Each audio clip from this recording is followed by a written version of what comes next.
Hi friends, welcome to the law diaries. ఇప్పుడు చెప్పే section ఏంటంటే ఐపీసీ 329. ఈ సెక్షన్ను బిఎన్ఎస్ 119 క్లాస్ 2గా మార్చారు.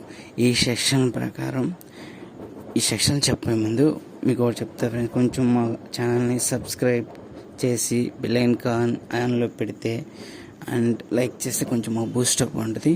ఇప్పుడు ఈ సెక్షన్లోకి వెళ్దాం.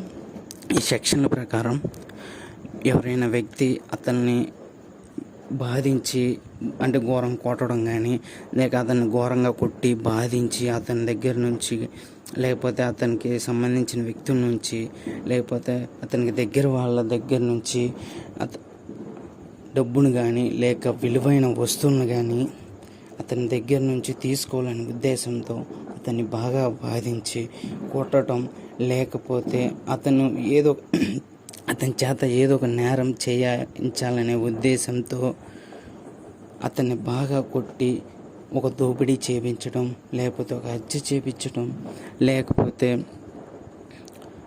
ఏదైనా ఆస్తికి సంబంధించి ఏమన్నా దొంగతనం చేపించడం, లేకపోతే విలువైన వస్తువులను దొంగతనం చేయించడం అనే ఉద్దేశంతో అతన్ని బాగా బాధించి అతను ఒక నేరం చేయటకు వీళ్ళు కారణం అయ్యి అలాంటి వాళ్ళకి 10 సంవత్సరాల వరకు జైలు శిక్ష మరియు లేకపోతే యావజ్జీవ శిక్ష మరియు వాళ్ళకి జరిమానా కూడా విధిస్తారు. ఈ సెక్షన్ ప్రకారం ఇలాంటి నేరం చేసిన వాళ్ళకి బెయిల్ ఇవ్వరు అండ్ రాజీ పడడానికి వీలు లేదు. ఈ నేరారోపణ రుజువైతే వాళ్ళు చేసే టార్చరు, వాళ్ళు చేసే బలవంతపు చర్యలను బట్టి వాళ్ళకి శిక్ష యావజ్జీవ కారాగార శిక్ష లేకపోతే 10 సంవత్సరముల జైలు శిక్ష విధించాలో